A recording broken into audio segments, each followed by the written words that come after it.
Hello, ligo na naman kami ng dagat. So nandito po kami ngayon sa Sailord Beach na tinatawag.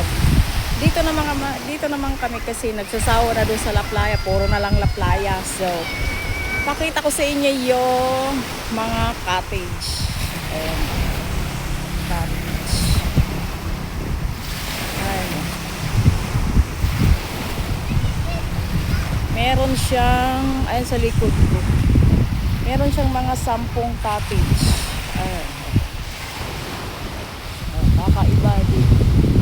Kakaibang place naman ang aming pinupuntahan. Kasi puro nagmukha na kaming La Playa. Oh. Ayan, si pamangkin ayaw maligo. Oh. Ganyan lang yan siya.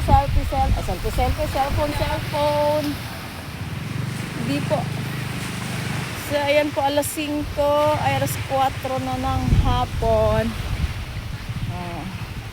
Dami siyang cottage. So, pwede nyo dalhin ang inyong duck barkads dito at saka buong pamilya. Dahil weekdays ngayon. Wala ganong tao. So, ayan po ang dagat. May natumbang niyog sa likod ko. Ayan, o. Ito ay... ano isang lugaran ni Dong? Sailord Puan? Puan? Pero dili siya sakop sa Puan, no? Ito ay Don na lugar. Karon kadungog ng Don na lugar. Sayan po ang dagat. So saglit lang kami maliligo dito dahil wala kaming baon eh. So, ayan po, pinakita ko na sa inyo yung beach. Ayan.